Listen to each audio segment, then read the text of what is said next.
with Israel Green. You mentioned that you had news about your family. We didn't have any correspondence anymore after 43, whatever. We know that the Americans do something, but we didn't know what they are doing. We heard about it there because some officers from another some officer came to another boy and told him, "You remember me? I was good to you. You remember me because." And somehow he slipped his, because they had radios. We didn't have radios. And then one told us, but we didn't know the true story, what's going on. We never knew that there was an Auschwitz, all of these things. We never know. We came to Kalushki, Litzmannstadt, and we've been there. This was the last station, but then they took us back to Hungary. There was some people like this. They said, we know. They took people, I don't remember, they said places, and they put them in the gas chambers or something. Unbelievable things, you know. I thought, impossible. Stam, they put out, people are living there for 100 years or 150 years, they took them out with the impossible. This was in Kalush. Never, they know. Came to Budapest, didn't see anything, we didn't know. In Cheltenham, after Befreiung, we didn't know. After Budapest, when it was already 1945, in March, say April, and maybe May, we came to another city, I don't remember the city's place, and somehow we came together. There was other girls, they came from the same place from where I'm coming, and they start to look on me, and they start to tell stories and stories and stories. Then there's no hope, no hope, no hope, no hope, no hope. This was before I came to my city where I was living. That's why I was already very wild at this time. I didn't care for anything. I know that something happened, and then slowly I came just to my place, and there was girls would have been together going with the same transport, and they said if they went left, no hope. That's it. If they didn't come back, no hope, and that's it. And still didn't know who came back from my family, my sisters who came back. I was there for 2 days, or the guy gave me back two machines he gave me back. He gave me back some furs, then another place I went, there was some fur, I got back the fur, and then maybe I was there sleeping, I would call it sleeping. The next day I went away, couldn't stay there anymore. I went out to the place was across the road from my store, was my place what I was living. It was terrible. No. I always say no, no, no, close the eyes, and I was there maybe, I don't know for how long. Very short, very I opened up the kitchen door and no, went, run away. There was already a kitchen for people who came back, I don't know, the American joint or whoever put down some soup, whatever.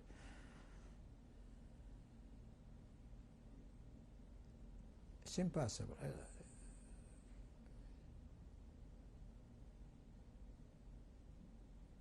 I don't know how the pictures came. Maybe my sisters, they've been before me, they came home before me. And they went home and maybe they threw it out somewhere in the outside and they picked it up. Maybe there. Pictures. I don't think so they had it. Or maybe they have it before the war, they had a picture from all of these pictures what you have here seen. Or from the sister-in-laws. There is 2 sister-in-laws left. And one brother. The brother I never saw, the 2 sisters with one especially we are very good relationship, the one from the first. She lives in Israel right now. And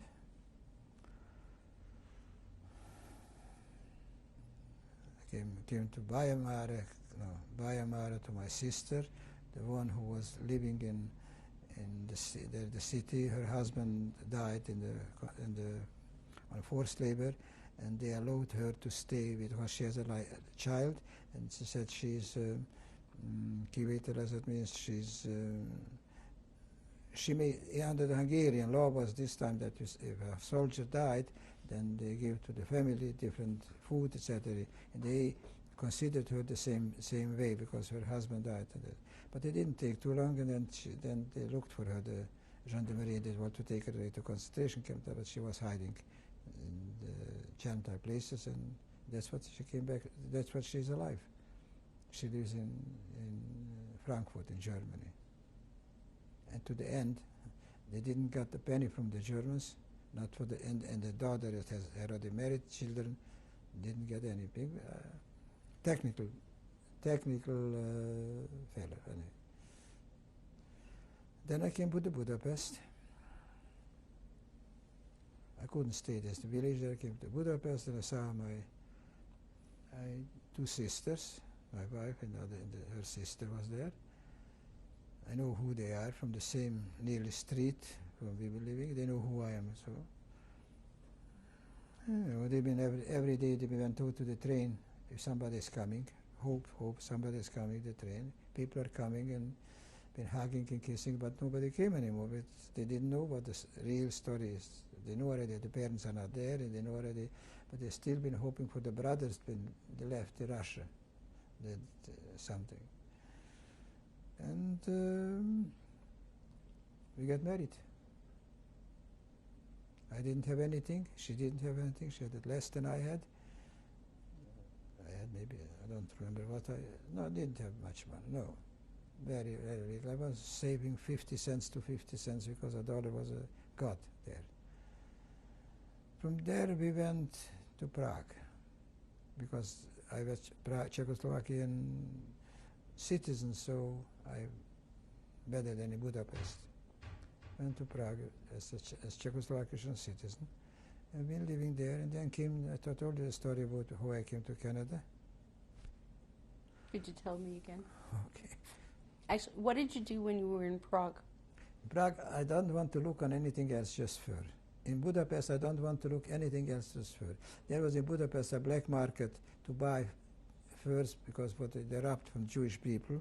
They didn't know what it is. Sometimes you can get a good catch and make a good dollar. And sometimes, depends. Sometimes it was hidden, buried in the underground, and just fall apart because if it's no air, nothing. The skin deteriorated.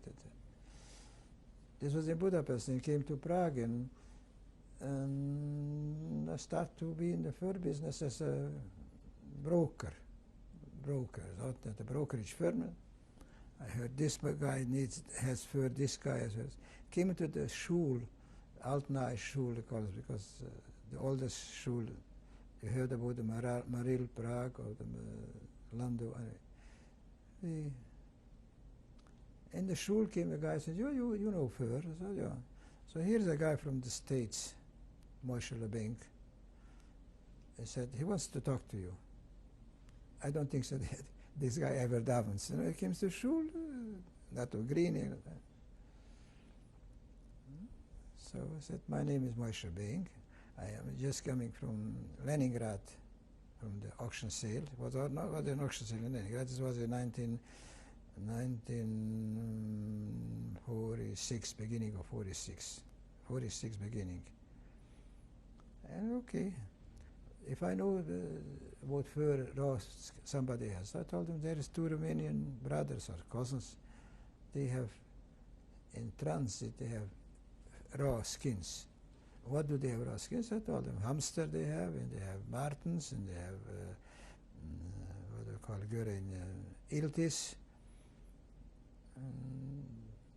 Maybe they have somebody else. Okay, they're in the other corner. They're davening. Come there, and went there in a corner. We went out. We start to talk. They have this and this and this and everything. You can transport it wherever, because in transit you can do it whatever you want. Okay, fine. He said, "Can I see the schuire?" I said, "Sure." He took a taxi, went to the transit, looked at the schuire. People, how much you want in dollar? So much and so much. Deal. Shake hands. Fine. How will you get the money? Said, we don't need the money here. We need the money in America. I said, looks on him. Where do you need it? Everything is like a dream. Like everything is a dream. Where do you need the money in America? Women out there in America. Whom do you have in America? Said a sister, I think a sister or a brother-in-law, something, a sister-in-law. Wie wohnen Sie dort? Und dann sagt er, dort, where my sister lived there. Moshe Ben's sister or brother, some sister was living there. Anyway, we went to the telephone, called up. Moshe Ben calls his sister or brother, whatever it was. Do you know the family? I said, yes, they live on first floor, second floor. They were very good friends. They have not been in the war. They've been in America all the time. So they called him in. We went to the telephone, they called him in. No, the brother went, the people who had the fur to sell, they called, you know, oh, can I trust him? Finish. So much and so much. The sisters said, there was Geld, they had another brother, Sinai, being, rief op Sinai, en zoeken was Moshe gezocht, dan zoveel dollars om geven voor de sister. Then they signed the paper, the schoire went to New York. The guy comes to me,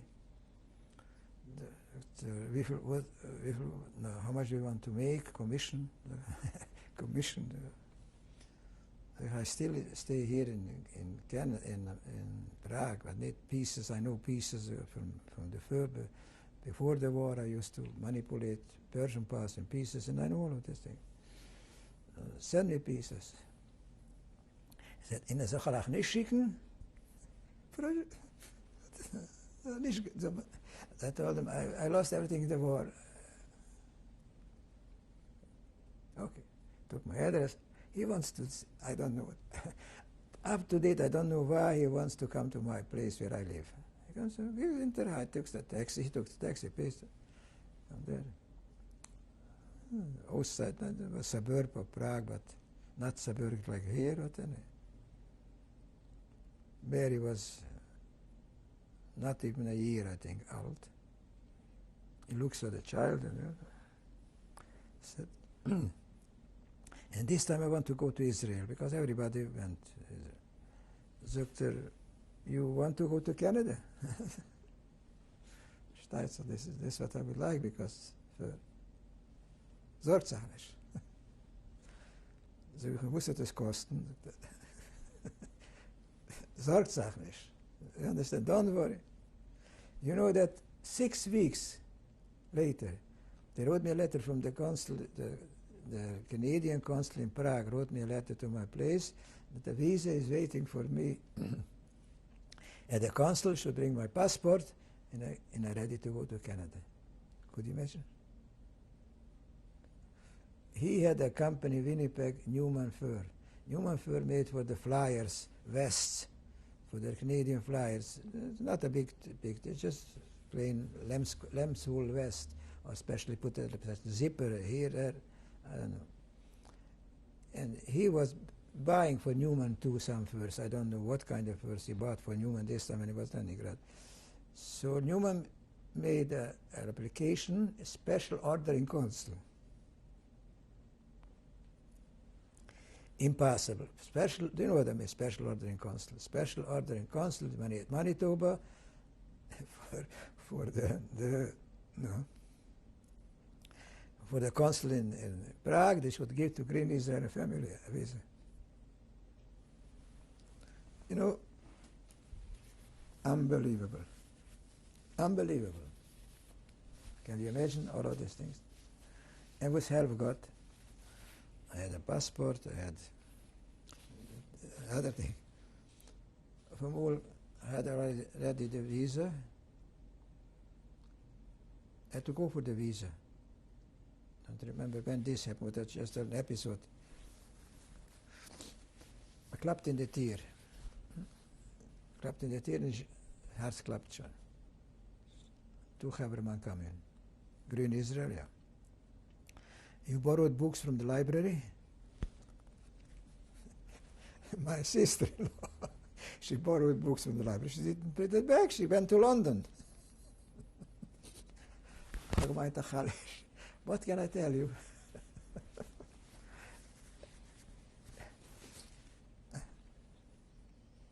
Then there came a period, something we find out that in London, England, the rabbi was in the English army, and he takes only small children left over, orphans, etc., and under what age. He takes them to Canada.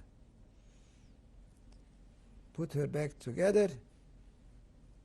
I had a golden watch, and I gave my golden watch for her. She knows it about it. And don't remember, money, small money, but the Schaffhausen golden watch was not money, was it the gold? Yeah, Schaffhausen golden watch. I gave it to her that she should have something, but the money I gave her. This was your sister? Pardon? This was your sister? No, my sister-in-law. Your sister-in-law? Mrs. Weiss. She was in Israel with me. Then she went to London, and she was already in Canada.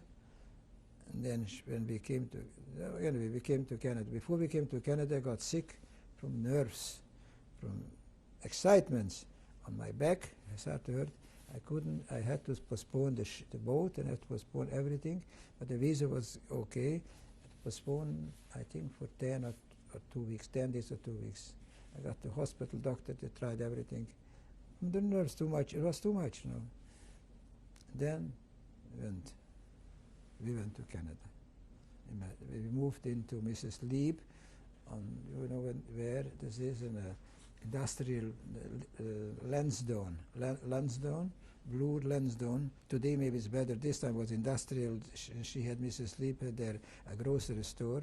Her husband died, and my sister, she took in my sister-in-law. Should be there, a companion. My sister, we came there. We went there. I don't remember 2-3 weeks we've been living there, but we couldn't take a bath. She was so particular. If she saw one hair, terrible. Anyway, from there we went to live on Shaw Street, to a greenie. He bought a house. I don't know how he had money to. He came from Germany after the war. They made money there, some of them was. And he bought a house. And he told me that warm water he cannot use because nobody's taking a bath in the house. They're going to the city. He still is alive. He's one a doctor's son, a lawyer's son, Mr. Lubelski. And I've been there living for, and I started to make money because I was sorting skins. My brother from Israel wrote me that I am sorting skins. I'm working from Avdullah, after Avdullah, you know what Avdullah means? After Avdullah to Lechsin. And I was working from after Avdullah to Lechsin. Working. I was working for Hermanfur. I got a job for Hermanfur maybe a week or something when I came to Canada. And then I was working overtime, Sundays, holiday times. Then I brought in skins.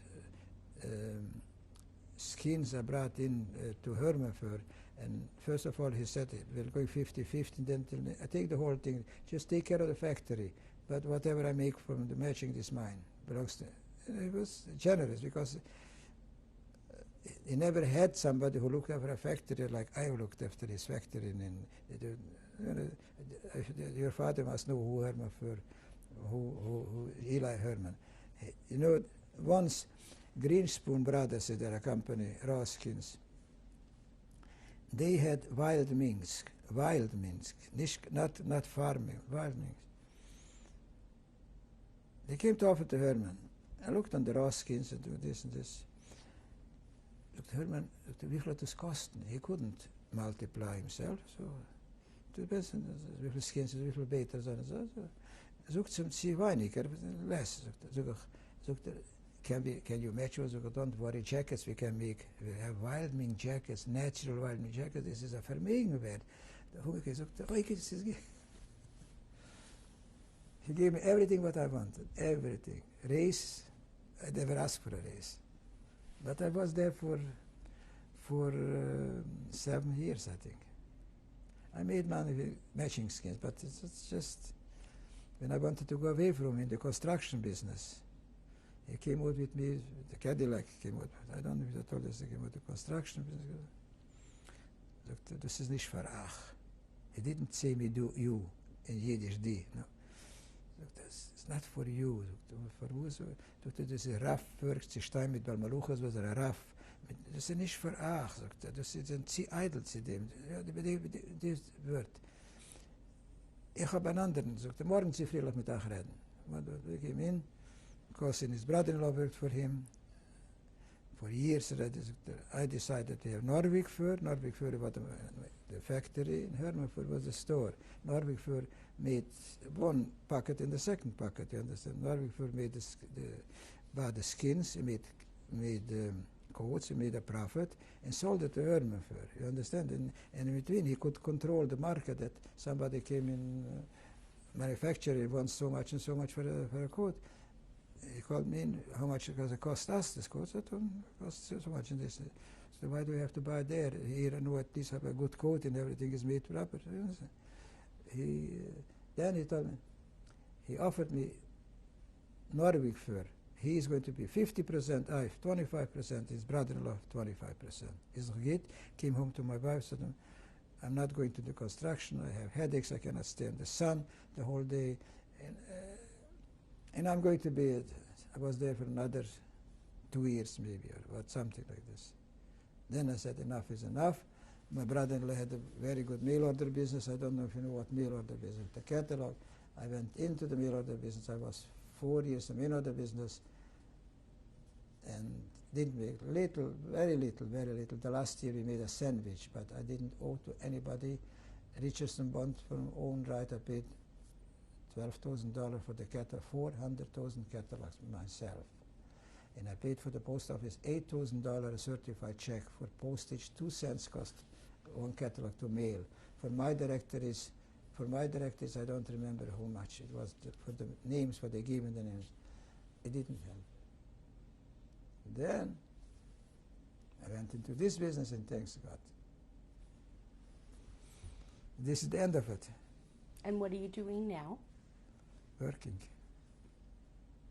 They asked me in Israel, who was it? Cousins, English, they speak English. What is your enjoyment? I said, I don't know what it is, because in my dictionary there is no such a vocabulary, enjoyment. I don't know. There is no such a thing in my dictionary. I'm going in the morning, I'm going to, this is already a style, going to the shul, hear something, talk something. Then I'm coming home, eat my breakfast, take my lunch. My wife not making the lunches anymore. I'm going to the business. I'm not going to, you give me 10 cents in Sunday, I give it back to you Friday. I don't need the money.